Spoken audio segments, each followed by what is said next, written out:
اندر جذبہ ہے، اور جس کے اندر جذبہ ہو اللہ اسے توفیق دے ہی دیتا ہے۔ سچے دین کے لیے، سچے صحیح عمل کے لیے، صحیح عقیدے کے لیے، صحیح آئیڈیالوجی کے لیے، صحیح سوچ و فکر کے لیے سینہ کھل جانا، توفیق مل جانا، یہ بہت بڑی اللہ کی نعمت ہے، اور اسی کو ملتی ہے جس کے اندر جذبہ ہو۔ جذبہ تھا، میں بار بار تفسیر میں آتا ہے، جذبہ سچا دین پانے کا سلمان فارسی کے اندر تھا نا، اللہ ایران سے لے آیا، وہاں سے اٹھایا، اور کیا حالات آئے، بڑا عجیب ایمان افروز واقعہ ہے ان کا۔ تمام تر حالات سے گزر کر حضور کی خدمت میں آ گئے۔ جذباتہ صہیب کے اندر اللہ کے نبی کے قدموں میں آ گئے، غلامی کے باوجود۔ بلال حبشی کے اندر تھا، اللہ کے نبی کی غلامی قبول کر لی، اندر جذبہ نہیں تھا تو ابو لہب ہے، حضور کا چچا ہے، ابو جہل ہے، فَأَحْيَيْنَاهُ وَجَعَلْنَا لَهُ نُورًا يَمْشِي بِهِ فِي النَّاسِ كَمَن مَّثَلُهُ فِي الظُّلُمَاتِ لَيْسَ بِخَارِجٍ مِّنْهَا كَذَلِكَ زُيِّنَ لِلْكَافِرِينَ مَا كَانُوا يَعْمَلُونَ۔ آج کے درس کا آغاز ہم اللہ کے فضل و کرم سے سورۃ الانعام کی آیت نمبر 122 سے کر رہے۔ پچھلے درس میں حلال اور حرام کا فرق واضح کیا گیا تھا، بیان کیا گیا تھا۔ ابھی جو آیتیں سب سے پہلے آیت پڑھی گئی اس میں اللہ تعالیٰ مومن اور کافر، موحد اور مشرک کا فرق بیان کر رہے۔ فرمایا کیا وہ شخص جو مردار ہو، پھر ہم نے اس کو زندگی بخشی اور اس کے لیے نور بنایا جس کو لے کر وہ لوگوں کے درمیان چلتا ہے، اس شخص کی طرح ہو سکتا ہے جو اندھیریوں میں ہو اور اس سے نکلنے والا نہ ہو۔ ایمان والے کو زندہ قرار دیا ہے اور ایمان کو نور اور روشنی قرار دیا ہے، تو گویا ایمان والے کو روشنی میں، نور میں اور چاندنی میں قرار دیا ہے، اور جو کفر والا ہے، شرک والا ہے، بدعات والا ہے، رسم و رواج کو اپنانے والا ہے، غلط راستوں پہ چلنے والا ہے، اس کو اندھیری والا قرار دیا۔ کفر کو،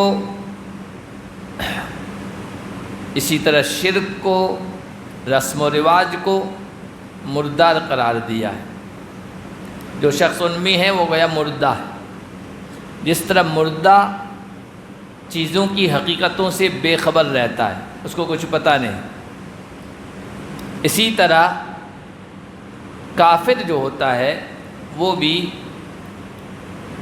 بہت ساری حقیقتوں سے بے خبر ہوتا ہے، اور وہ اندھا ہے، اندھیری میں ہے، تاریکی میں ہے۔ جو آدمی تاریکی میں ہو، اندھیرے میں ہو، اس کو یا تو کوئی چیز دکھتی نہیں ہے، اور اگر دکھے، نظر آئے تو صحیح طریقے سے نہیں دکھتی ہے، کچھ کا کچھ دکھ جاتا ہے۔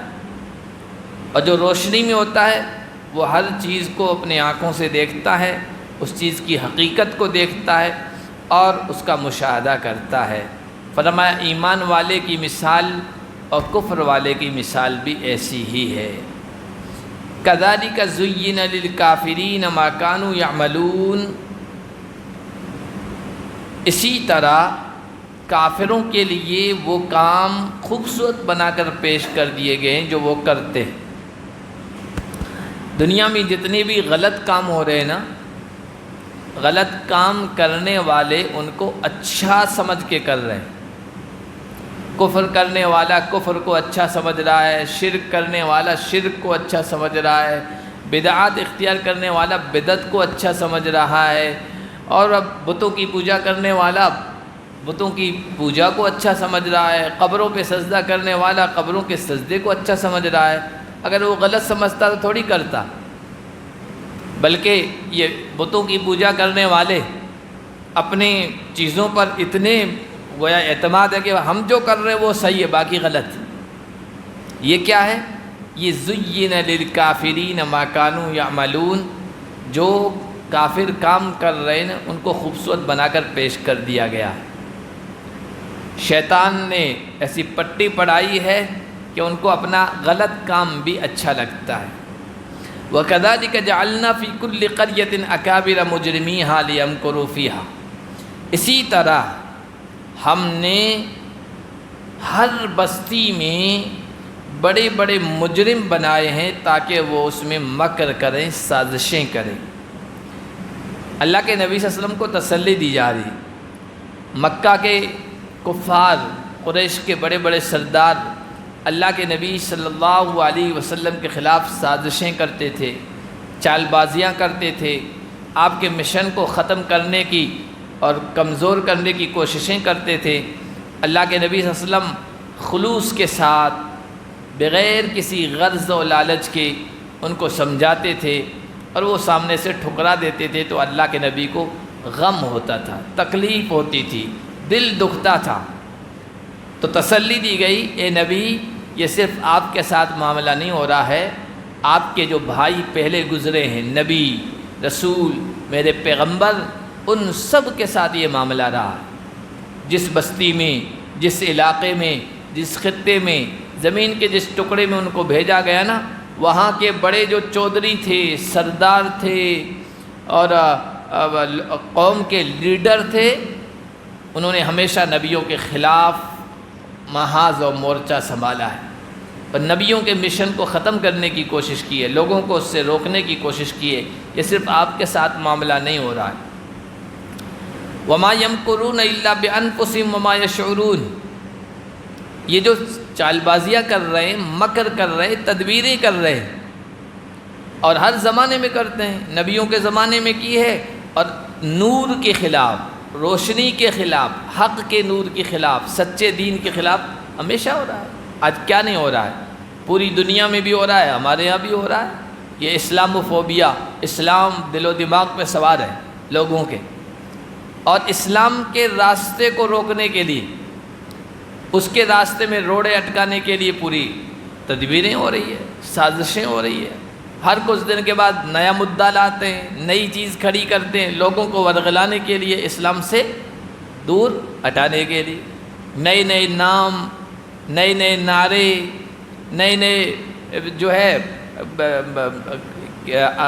ٹائٹل، کبھی لو جہاد، کبھی لینڈ جہاد، کبھی کیا کبھی کیا، کبھی شریعت کے احکام، طلاق کا مسئلہ، کبھی پردے کا مسئلہ، کبھی کیا۔ یہ کیا ہے؟ یہ صرف اس لیے ہے کہ لوگوں کو اسلام سے روکا جائے، غلط فہمیاں پھیلاتے ہیں، کنفیوژن پھیلاتے ہیں، شک شبہ کی باتیں اٹھاتے ہیں، اور پورا میڈیا اسی پہ لگا ہوا ہے۔ یہ بڑے جو سردار، اسی لیے قرآن نے جگہ جگہ کہا فتنے کا سر کچلو۔ فتنے کا سر کچلنے کا مطلب کیا سارے کافروں کو مار دو؟ نہیں، کہیں قرآن یہ نہیں کہتا ہے سارے کافروں کو مار دو۔ قرآن یہ کہتا ہے جو اسلام کی طرف آنے میں رکاوٹ بنے ہوئے ہیں نا، ان کو ختم کرو، تاکہ جس کو اپنے خوش دلی کے ساتھ، سچے جذبے کے ساتھ اسلام کی طرف آنا ہو، اس کے لیے کوئی ڈر نہ ہو، خوف نہ ہو، اور کوئی رکاوٹ نہ ہو۔ کتنے سارے لوگ ہیں اسلام کی طرف آنا چاہتے ہیں، لیکن ڈر ہے، خوف ہے، ان کے خلاف ماحول بنایا جاتا ہے، تو بیچاری ادھر نہیں آ پاتے ہیں۔ تو یہ جو ہے نا اکابر مجرمیہا، اے نبی ہر بستی میں، ہر علاقے میں، ہر پیغمبر کے ساتھ یہ معاملہ رہا ہے۔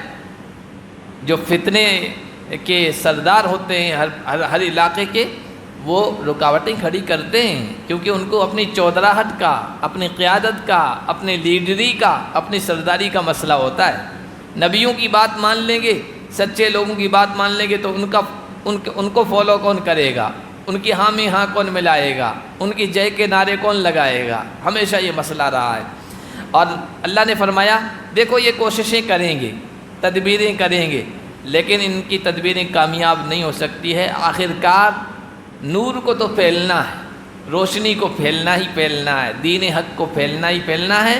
یہ اپنے پیروں پر تیشہ زنی کر رہے، تیشہ زنی یعنی اپنے پیروں پر کلہاڑی مار رہے، ختم ہو جائیں گے، نبی کا مشن ختم نہیں ہو سکتا۔ وما یمکرون الا بانفسہم، یہ سازشیں نہیں کر رہے ہیں مگر اپنے ہی ساتھ۔ وما یشعرون، ان کو پتہ ہی نہیں، نام و نشاں مٹ جائے گا ان کا، نبی کا مشن جاری رہے گا، ساری رہے گا۔ وَإِذَا جَاءَتْهُمْ آیَةٌ قَالُوا لَن نُؤْمِنَ حَتَّى نُؤْتَىٰ مِثْلَ مَا أُوتِیَ رُسُلُ اللَّهِ، جب ان کے پاس کوئی نشانی آتی ہے، کوئی معجزہ دیکھتے ہیں، قدرت کی نشانی دیکھتے ہیں، رسول کے ہاتھ سے عجیب و غریب چیز، کوئی کرشمہ دیکھتے ہیں، تو ایمان نہیں لاتے، مانتے نہیں ہیں، تسلیم نہیں کرتے ہیں، کہتے ہیں ہمیں بھی ایسی چیز دی جائے، ہمارے ہاتھوں سے بھی ایسے کرتب دکھائے جائیں، ہمارے سروں پر بھی نبوت کا تاج سجایا جائے، ہمیں بھی نبی اور پیغمبر بنایا جائے تو ہم محمد کو مانیں گے۔ مکہ کے بڑے سردار تھے ولید، خالد ابن ولید، حضرت خالد بعد میں مسلمان ہوئے، ان کے والد تھے ولید، ابو جہل کا نام تو مشہور ہے۔ تو یہ بڑے پیسے والے تھے، دولت والے تھے، معاشرے میں، سوسائٹی میں ان کا ایک اسٹیٹس تھا، مقام تھا۔ ولید کے 10 بیٹے تھے، اب بڑے ہٹے کٹے ہر دم ساتھ رہنے والے، پیسہ تھا، دولت تھی، سوسائٹی میں وقار تھا، کہ امیج تھی۔ تو یہ لوگ اللہ کے نبی کے پاس آئے، کہنے لگے آپ یہ معجزہ دکھا رہے ہیں، وہ معجزہ دکھا رہے ہیں، ہم ایسے نہیں مانیں گے، ہم تو آپ کو نبی پیغمبر اس وقت مانیں گے جبکہ ہمیں بھی نبی اور پیغمبر بنا دیا جائے، ہمیں بھی آپ کی طرح نبی بنایا جائے، پھر ہم آپ کو مان لیں گے، ایکسیپٹ کر لیں گے، تسلیم کر لیں گے۔ اللہ فرماتے ہیں جب بھی ان کے پاس کوئی نشانی آتی ہے تو کہتے ہیں ہرگز ہم ایمان نہیں لائیں گے یہاں تک کہ ہمیں بھی وہی دیا جائے جو اللہ کے رسولوں کو دیا گیا ہے، یعنی ہمیں نبی بنا دیا جائے، نبوت دے دی جائے۔ اللہ فرماتے ہیں اللہ اعلم حیث یجعل رسالتہ، اللہ کے ہاں نبوت پیسوں کی بنیاد پر نہیں دی جاتی، دولت کی بنیاد پر نہیں دی جاتی ہے، معاشرے اور سماج میں کوئی اس کا خاص مقام ہے، وقار ہے، اس کی وجہ سے نہیں دی جاتی ہے۔ دنیاوی عہدے ہیں، دنیاوی اعزاز ہیں، دنیا کی عزت کی چیزیں ہیں، یہ تو پیسوں کی بنیاد پر لے سکتے ہیں۔ آپ ٹکٹ خرید سکتے ہیں، MLA کا، MP کا، پیسہ پھینکو آپ کو ٹکٹ مل جائے گا، تعلقات کی بنیاد پر مل جائے گا، دوڑ دھوپ کی بنیاد پر مل جائے گا، لیکن نبوت، رسالت، پیغمبری ایسی چیز نہیں ہے کہ دولت کی بنیاد پر ملے، مال کی بنیاد پر ملے، معاشرے اور سوسائٹی میں آپ کا ایک مقام ہے اس کی بنیاد پر ملے، نہیں، یہ تو دل کی صلاحیت کی اور استعداد کی بنیاد پر ملتی ہے۔ حدیث شریف میں آیا نا، اللہ تعالیٰ نے آدم کے بیٹوں کے دلوں کو جھانکا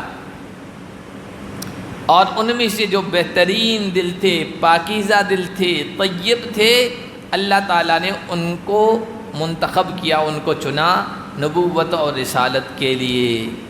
یہ اللہ کی چوائس ہے، اللہ کا سلیکشن ہے، یہاں الیکشن نہیں ہوتا ہے، یہ تو سلیکشن ہے، اللہ کی طرف سے چنے جاتے ہیں، اور چنے کس بنیاد پر جاتے ہیں؟ مال کی بنیاد پر نہیں اور دنیاوی کسی مقام کی بنیاد پر نہیں، بلکہ دل کی بنیاد پر۔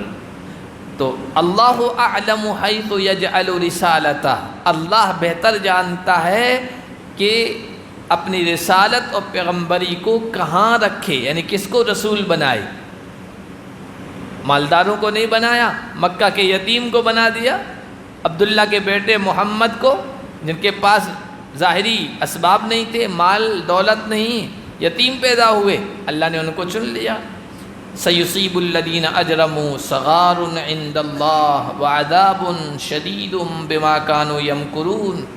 اللہ فرما رہے ہیں یہ جو سازشیں کر رہے ہیں نا، جرم کر رہے ہیں، ان مجرموں کو اللہ کی طرف سے ذلت پہنچے گی، ذلیل و خوار ہوں گے۔ ہوئے ابو جہل، ابو لہب، عتبہ، شیبہ، امیہ ابن خلف، ولید، سب کا برا حشر ہوا، سب کا برا حشر ہوا۔ اللہ کے نبی صلی اللہ علیہ وسلم کے ساتھ جنہوں نے برا رویہ اپنایا، سازشیں کی، ان کو ذلت پہنچے گی، شدید عذاب پہنچے گا، اس وجہ سے کہ یہ چال بازیاں کرتے ہیں، مکر کرتے ہیں، سازشیں کرتے ہیں۔ اللہ کے نبی صلی اللہ علیہ وسلم حرم میں نماز پڑھ رہے تھے، یہی سردار بیٹھے تھے، دیکھا کہ محمد نماز پڑھ رہے ہیں، تو ان میں سے ایک اٹھا کہنے لگا کہ فلاں جگہ اونٹ پڑا ہوا ہے مردار، کون ہے جو اس کی اوجڑی لائے اور اس کے اوپر ڈال دے محمد پر، نعوذ باللہ۔ تو ان میں سے ایک آدمی کھڑا ہوا، گیا وہاں سے وہ اوجڑی گندگی لایا، نبی پاک صلی اللہ علیہ وسلم کی گردن پر ڈال دی۔ آپ سجدے میں گئے ہوئے تھے، آپ کا دل بہت دکھا، سجدے ہی میں پڑے رہے۔ حضرت عبداللہ ابن مسعود مسلمان ہو چکے تھے لیکن کمزور تھے، مکہ کے نہیں تھے، باہر کے تھے۔ وہ کہتے میں منظر دیکھ رہا تھا لیکن میں بے بس تھا، یہ مکہ کے سردار تھے، چودھری تھے، میں تو باہر کا تھا، کچھ کر نہیں سکتا تھا، بہت تکلیف ہوئی۔ بعد میں کسی نے جا کر کہا، حضرت فاطمہ کو بچی تھی، کہ آپ کے والد کے ساتھ ان بدبختوں نے یہ معاملہ کیا۔ وہ بھاگتی ہوئی آئی، وہ اوجڑی ہٹائی اور پھر ایک ایک کو کھری کھری سنائی۔ اللہ کے نبی صلی اللہ علیہ وسلم پھر اٹھے اور آپ نے اس وقت کہا، اے اللہ علیک بقریش، قریش کے ان لوگوں کو، پھر ایک ایک کا نام لیا کہ ان کو پکڑ لیا۔ عبداللہ ابن مسعود کہتے ہیں میں نے بدر کی لڑائی میں بدر کے دن دیکھا، جن جن کا حضور نے نام لیا تھا نا اس دن سب مردار پائے گئے، اور گھسیٹ گھسیٹ کر ایک وہاں کنواں، سڑا ہوا کنواں تھا، گیس سے بھرا ہوا، اس میں ڈال دیا تھا، قلیب بدر جسے کہتے ہیں۔ اللہ کی طرف سے اس طرح ذلیل و خوار ان کو کیا گیا۔ جو جو نبی کے مقابلے میں آیا ہے ان کا یہی حشر ہوا ہے۔ فَمَن يُرِدِ اللَّهُ أَن يَهْدِيَهُ يَشْرَحْ صَدْرَهُ لِلْإِسْلَامِ، اللہ جسے صحیح راستے پہ لانا چاہتا ہے اور اللہ اسی کو لاتا ہے، یہدی الیہ من ینیب، جس کے اندر حق کا، سچ کا پانے کا جذبہ ہو، سچ کی تلاش ہو، تلاش کا جذبہ ہو، مجھے سچ راستہ پانا ہے، صحیح بات پانا ہے، صحیح عقیدے کو اپنانا ہے۔ جس کے اندر یہ جذبہ ہوگا نا، اللہ اس کو لے آ جاتا ہے، آج بھی لا رہا ہے۔ تمام تر پروپیگنڈوں کے باوجود کتنے سارے نوجوان ہیں، بچے ہیں، بچیاں ہیں، آ رہے ہیں اسلام کی طرف، کیونکہ اندر ایک جستجو ہے، جذبہ ہے۔ اور جو ایسے ہی پڑھیں بس زندگی گزر رہی ہے، حق کی تلاش نہیں ہے، تو پھر وہ نہیں آ پاتے ہیں۔ اور جن کو جذبہ ہے، اللہ تمام تر سخت حالات کے باوجود ان کو اسلام کی توفیق دے رہا۔ کتنا مطلب مکر کیا جا رہا ہے، سازشیں کی جا رہی ہے، قانونی طور پر جن کے ہاتھوں اسلام لوگ قبول کر رہے ہیں نا ان کو پابند کیا جا رہا ہے، جیلوں میں ڈالا جا رہا ہے۔ ماحول تو ایسا ہے کہ کوئی ایک بندہ بھی ادھر نہ آئے، لیکن ہم دیکھتے ہیں اس کے باوجود بھی کورٹ میں جا رہے ہیں، حلف نامے پیش کر رہے ہیں، میں اپنے سچے جذبے کے ساتھ اسلام قبول کرنا چاہتا ہوں، لوگ قبول کر رہے ہیں۔ کیوں؟ اندر جذبہ ہے، اور جس کے اندر جذبہ ہو اللہ اسے توفیق دے ہی دیتا ہے۔ سچے دین کے لیے، سچے صحیح عمل کے لیے، صحیح عقیدے کے لیے، صحیح آئیڈیالوجی کے لیے، صحیح سوچ و فکر کے لیے سینہ کھل جانا، توفیق مل جانا، یہ بہت بڑی اللہ کی نعمت ہے، اور اسی کو ملتی ہے جس کے اندر جذبہ ہو۔ جذبہ تھا، میں بار بار تفسیر میں آتا ہے، جذبہ سچا دین پانے کا سلمان فارسی کے اندر تھا نا، اللہ ایران سے لے آیا، وہاں سے اٹھایا، اور کیا حالات آئے، بڑا عجیب ایمان افروز واقعہ ہے ان کا۔ تمام تر حالات سے گزر کر حضور کی خدمت میں آ گئے۔ جذبات صہیب کے اندر اللہ کے نبی کے قدموں میں آ گئے، غلامی کے باوجود۔ بلال حبشی کے اندر تھا، اللہ کے نبی کی غلامی قبول کر لی، اندر جذبہ نہیں تھا تو ابو لہب ہے، حضور کا چچا ہے، ابو جہل ہے، رشتہ دار ہے، مکہ کے قریش کے سردار ہیں، سب حضور کے خونی رشتہ دار تھے۔ بیت اللہ کو دیکھتے تھے، کہتے تھے ہم بیت اللہ کے متولی ہیں، مجاور ہیں، یہ خدمت کرتے ہیں، ہم بیت اللہ کی زمزم پیتے تھے روزانہ، بیت اللہ کو دیکھ رہے، اندر سچ پانے کا جذبہ نہیں تھا، معروف رہ گئے۔ تو اللہ جسے ہدایت دینا چاہتا ہے، یشرح صدرہ للاسلام، اس کے سینے کو اسلام کے لیے کھول دیتا ہے۔ اسلام کے لیے سینہ کھل جانا، یہ اللہ کی بہت بڑی دولت ہے۔ پھر اسلام کے احکام پر، اسلامی شریعت پر، نبی صلی اللہ علیہ وسلم کی تعلیمات پر چلنا اس کے لیے آسان ہو جاتا ہے۔ یہ جب سینہ کھلتا ہے نا، اس کے لیے 5 وقت کی نماز پڑھنا بہت آسان، اور جن کا سینہ نہیں کھلا ہوا ہے 1 وقت کی نماز پڑھنا بڑی مشکل، بلکہ ہفتے میں جمعہ کے دن آنا مشکل ہو جاتا ہے ان کے لیے۔ عیدین کی نماز بھی چھوٹ جاتی ہے ایسے لوگوں کی، پڑھنا مشکل، سینے تنگ ہو جاتا ہے نیکی کا کام کرتے ہوئے۔ اور جن کا سینہ کھل جاتا ہے 5 وقت کی نماز وہ بھی جماعت کے ساتھ پڑھتا ہے، وقت نکالتا ہے، اس کے لیے آسان ہے، اس کے لیے قرآن کی تلاوت کرنا اس کے لیے آسان، رات کو تہجد میں اٹھنا اس کے لیے آسان، ہر نیکی کرنا اس کے لیے آسان ہو جاتا ہے۔ اب کس کا سینہ کھلا ہوا ہے، کیا علامت و نشانی ہے؟ حدیث میں اس کی 3 نشانیاں بتائی گئی: التجافی عن دار الغرور، والانابۃ الی دار الخلود، والاستعداد للموت قبل النزول۔ دھوکے کا جو گھر ہے، دنیا دھوکے کا گھر ہے، اس سے انسان دل نہ لگائے، دل اس کا اچاٹ ہو جائے۔ اور دل اچاٹ ہونے کا یہ مطلب نہیں کہ کمائے نہ، لات مار دے سب، نہیں، یہ اسلام نہیں کہتا۔ اس میں اس کی وجہ سے دین کا کوئی حکم نہ ٹوٹے، تو اس کا مطلب یہ ہے کہ یہ دنیا کے دھوکے میں مبتلا نہیں ہوا ہے۔ ایک طرف اذان ہو رہی ہے، دوسری طرف کمائی کا وقت ہے، وہ کہے گا نہیں یہ تو بعد میں ہے، پہلے وہ کروں گا، کمانا تو اپنی جگہ صحیح ہے، تو وہ دنیا کے دھوکے میں مبتلا نہیں ہوا ہے۔ میں نے کہا نماز تو بعد میں پڑھ لیں گے، ابھی گراہک چلے جائیں گے، تو اس کا مطلب یہ کہ دنیا دھوکے میں مبتلا ہے۔ تو پہلی علامت دنیا کا دھوکہ اس پہ کھل جائے۔ دوسری علامت ہمیشہ کا جو گھر ہے نا آخرت کا، اس کی طرف اس کا میلان، اس کا جھکاؤ زیادہ ہو جائے، اور موت کے آنے سے پہلے موت کی تیاری کرے، ورنہ تو انسان غافل رہتا ہے اور اچانک آ کر موت جکڑ لیتی ہے۔ یہ 3 نشانیاں ہیں جس میں پائی جائے گی، تو اس کا مطلب یہ کہ اللہ نے اس کے سینے کو اسلام کے لیے کھول دیا۔ وَمَن يُرِدْ أَن يُضِلَّهُ يَجْعَلْ صَدْرَهُ ضَيِّقًا حَرَجًا، اور جس کو اللہ گمراہ کرنا چاہتا ہے، اور اللہ گمراہ اسی کو کرتا ہے جو گمراہی کا راستہ اپناتا ہے، ورنہ اللہ نے تو دونوں چیزیں رکھی ہے، نیکی اور برائی دونوں سمجھا دی، تو اس کے سینے کو انتہائی تنگ کر دیتا ہے، اس کے سینے کو انتہائی تنگ کر دیتا ہے، معمولی نیکی کرنا بھی اس کے لیے مشکل ہے۔ ضیق، تنگ، حرج، انتہائی تنگ۔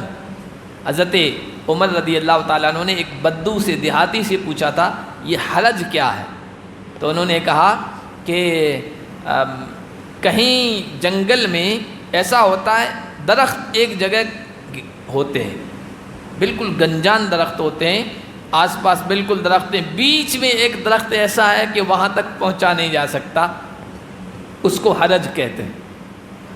تو اس کا مطلب یہ ہے کہ جس طرح آس پاس گنجان درخت ہیں اور بیچ میں ان میں ایک ایسا درخت ہے جن تک پہنچا نہیں جا سکتا، اسی طرح اس کا دل ایسا تنگ ہو گیا ہے کہ اس تک نیکی نہیں پہنچ سکتی، پھر اس میں نیکی نہیں اتر سکتی ہے، نیکی کا جذبہ نہیں آ سکتا ہے، اس کا دل تنگ کر دیتا ہے۔ کأنما یصعد فی السماء، ایسا لگتا ہے کہ وہ آسمان میں چڑھ رہا ہو۔ بلندی پہ چڑھنا کتنا مشکل، اسی طرح اس کے لیے نیکی کی طرف آنا بڑا مشکل۔ کذالک یجعل اللہ الرجس علی الذین لا یؤمنون، اس طرح اللہ تعالیٰ گندگی ڈال دیتا ہے ان لوگوں پر جو ایمان نہیں لاتے۔ یہ گندگی کفر و شرک کی گندگی ہے، جن کے اندر ایمان لانے کا جذبہ ہی نہیں ہے، سوچ ہی نہیں ہے، فکر ہی نہیں ہے، ذرا بھی جذبہ نہیں ہے، اللہ گندگی ڈال دیتا۔ رجس پاخانے کو بھی کہتے ہیں، پیشاب پاخانے کو بھی رجس قرآن میں استعمال ہوا ہے۔ کیوں؟ اس لیے کہ اہل ایمان کے یہاں پیشاب پاخانے سے بھی زیادہ بڑی گندگی کفر و شرک کی گندگی ہے، تو اللہ تعالیٰ یہ ڈال دیتا ہے ان پر، پھر ان کو کچھ سمجھ میں نہیں آتا۔ اور رجس کے معنی عذاب کے بھی ہے، پھٹکار کے۔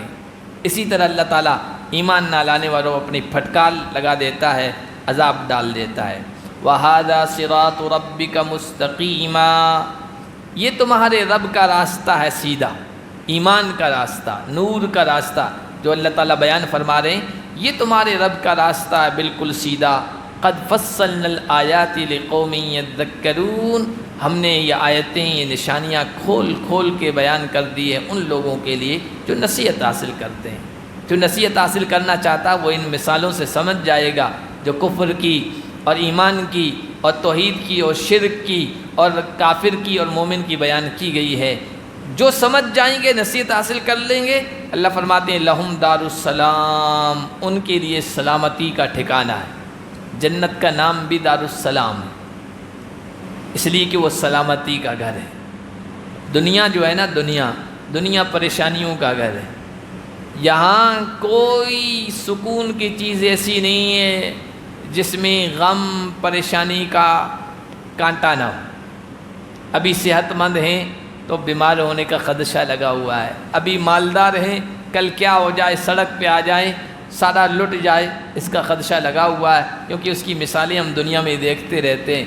آج ہٹے کٹے ہیں، کل بستر پہ پڑ جائیں، ہو سکتا ہے۔ ہر راحت کے ساتھ دوسرا کھٹکا لگا ہوا ہے، لیکن جنت میں یہ کسی چیز کا کوئی کھٹکا نہیں ہوگا، وہاں سلامتی سلامتی۔ مال تو سلامتی والا ختم نہیں ہوگا، جوانی سلامتی والی، بڑھاپے کا کوئی خدشہ نہیں ہوگا، نعمتیں سلامتی والی کوئی وہاں تو رب کی طرف سے بھی سلام کہا جائے گا، فرشتوں کی طرف سے بھی سلام کہا جائے گا، آپس میں جنتی ملیں گے، سلام سلامتی سلامتی کی آوازیں ہوگی، تو وہ سلامتی کا گھر ہے۔ کسی طرح کا کوئی کھٹکا نہیں ہوگا، کوئی غم نہیں ہوگا۔ وہ کسی نے فارسی میں کہا ہے کہ جنت آ جا کے آزارے نباشد، کسے رابا کسے کارے نباشد۔ دنیا میں ہے نا ایک دوسرے سے کام پڑتا رہتا ہے نا، تو تکلیفیں ہی تکلیفیں ملتی ہیں۔ قریب سے قریب جو لوگ ہوتے ہیں، میاں بیوی ہوتے ہیں، وہ بھی ایک دوسرے کو تکلیف پہنچا دیتے ہیں، ایک دوسرے سے تکلیف پہنچ جاتی ہے ان کو، دوسرے لوگوں کی تو دور کی بات ہے۔ کیوں؟ کام پڑتا رہتا ہے، اور اس کام میں کبھی تکلیف بھی پہنچ جاتی ہے، کبھی خوشی بھی پہنچ جاتی ہے، راحت بھی پہنچ جاتی ہے۔ لیکن جنت آ جا کے آزار نباشت، جنت ایسا ٹھکانہ، ایسی جگہ ہے جہاں کوئی تکلیف نہیں ہوگی۔ کیوں؟ کسے رابا کسے کارے نباشت، کسی کو کسی سے کوئی تعلق نہیں ہوگا، کوئی سروکار نہیں ہوگا، سب کو نعمتیں ملی ہوئی ہے، نہ حسد ہوگا، نہ جلن ہوگی، نہ آپس میں کینہ کپٹ ہوگا، سکون ہی سکون ہوگا۔ اللہ ہم سب کو یہ سلامتی کا ٹھکانہ عطا فرمائے۔ وَهُوَ وَلِيُّهُمْ بِمَا كَانُوا يَعْمَلُونَ، اور وہ اللہ ان کا کار ساز ہے، کام بنانے والا ہے، اور جنت کا ٹھکانہ ان کے لیے تیار کیا اس وجہ سے کہ وہ اچھے اعمال کیا کرتی تھی۔ وَيَوْمَ يَحْشُرُهُمْ جَمِيعًا، جس دن اللہ سب کو اکٹھا کرے گا، قیامت کا دن۔ یہ اسلام کا بنیادی عقیدہ ہے، انسانوں کو بھی اکٹھا کرے گا، جنات کو بھی اکٹھا کرے گا، اور کہے گا یا معشر الجن، اے جنات کی جماعت، اے شیطانوں، قد استکثرتم من الانس، تم نے بہت سارے انسانوں کو اپنا شکار بنایا۔ انسان آج گمراہ ہو رہا ہے نا، یہ شیطان کے پٹی پڑھانے سے، ورغلانے سے، غلط جتنی بھی باتیں انسان اختیار کیے ہوئے ہیں نا، غلط عقیدہ، غلط درم، غلط سوچ، غلط چیزیں، غلط اعمال، یہ سب شیطانوں کی پٹی پڑھانے سے ہے۔ اللہ کہے گا تم نے بہت سارے انسانوں کو گمراہ کیا۔ وہ خاموش رہیں گے، خاموشی کا مطلب اپنے جرم کا اعتراف کریں گے۔ ان کی بات ماننے والے جو انسان ہوں گے، وقال اولیاء من الانس، ان کے دوست، ان کی ماننے والے انسان کہیں گے ربنا استمتع بعضنا ببعض، اے پروردگار ہم میں سے بعض نے بعض سے فائدہ اٹھایا۔ جنات اور شیاطین نے انسانوں سے فائدہ اٹھایا، ان کو پٹی پڑھائی، غلط راستے دکھائے، انسانوں نے اپنا لیے تو ان کو عزت مل گئی، ان کو لگا ارے ہماری بات مانی جا رہی ہے۔ اور انسانوں نے جنات سے، شیاطین سے فائدہ اٹھایا، جتنے غلط راستے ہیں، خواہشات والے، نفسانی چیزوں والے، انسان کو اس سے لطف ملتا ہے، فائدہ ملتا ہے دنیا میں۔ یہ جنات کے، شیاطین کے وسوسے ڈالنے سے، خیالات ڈالنے سے، نئے نئے طریقے مال کمانے کے، کسی کی دولت کے ہتھیانے کے، کسی کے حق کے مارنے کے انسان کے آئیڈیاز آتے ہیں نا، کون ڈالتا ہے؟ شیطان ڈالتا ہے، انسان اس سے فائدہ اٹھا رہا ہے۔ یہ ایک دوسرے سے فائدہ اٹھانا ہے، یہ کہیں گے، وہ کہیں گے وَبَلَغْنَا أَجَلَنَا الَّذِي أَجَّلْتَ لَنَا، اور جو متعینہ وقت آپ نے ہمارے لیے متعین کیا تھا اس کو ہم پہنچ گئے۔ موت کا وقت سب کے لیے فکس ہے، تو اس کو پھر ہم پہنچ گئے، اور اب یہاں حاضر کر دیے گئے ہیں۔ اللہ فرمائیں گے النار مثواکم، تمہارا ٹھکانہ اب جہنم ہے۔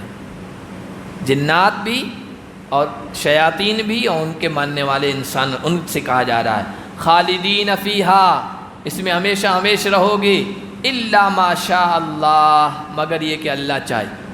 اللہ اگر سزا بدلنا چاہے تو اللہ کر سکتا ہے۔ جس طرح مجرموں کو ایک جیل سے دوسری جیل میں ہلکی جیل سے سخت جیل میں ڈال دیا جاتا ہے، تو وہاں پر بھی جہنم کیا ہے؟ اللہ کی جیل ہے۔ آگ میں جلتے جلتے جب اللہ چاہے گا اب ان کی سزا بدل دی جائے تو زمہریر میں پھینک دے گا۔ زمہریر کیا؟ انتہائی ٹھنڈی جگہ، ڈپارٹمنٹ جہنم کا۔ سزا برف کی سل پر بھی سلا کر بھی دی جاتی ہے، وہ دے دی جائے گی ان کی۔ ان ربک حکیم علیم، بے شک تمہارا رب بڑا حکمت والا ہے، اس کا ہر فعل ہر کام حکمت اور مصلحت سے پر ہے، اور وہ جاننے والا بھی ہے، سب کے اعمال کو جانتا ہے، اس کی مطابق سزا جزا دے گا۔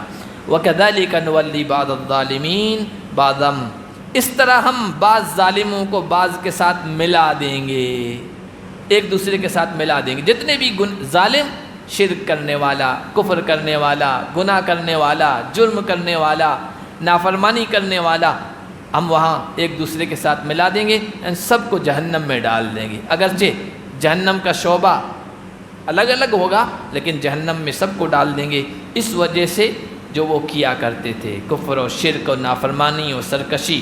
یہ بھی مطلب ہے، اور یہ بھی مطلب ہے کہ اس طرح ہم دنیا میں ایک ظالم کو دوسرے ظالم پر مسلط کر دیتے ہیں انسانوں کے شامت اعمال کی وجہ سے۔ ظالم تو ہم بھی ہیں، اللہ کی کتنی نافرمانیاں کرتے ہیں، اللہ ہم پر کسی دوسرے ظالم کو مسلط کر دیتا ہے، اس پر کسی دوسرے ظالم کو مسلط کر دیتا ہے، ہم پر کسی اس طرح کے ظالموں کو مسلط کر دیا، ان پر ٹرمپ صاحب کو مسلط کر دیا، ٹرمپ صاحب پر بھی کسی کو مسلط کر دیں گے، ہے نا۔ یہ ہے دنیا میں جب ظالم ظلم کرتا ہے اللہ اس کی سزا ضرور دیتا ہے، اس سے بڑے ظالم کو اس پر مسلط کر دیتا ہے۔ اللہ ہم سب کی حفاظت فرمائے۔ سبحان اللہ بحمدہ، سبحان اللہ، اشہد ان لا الہ الا اللہ۔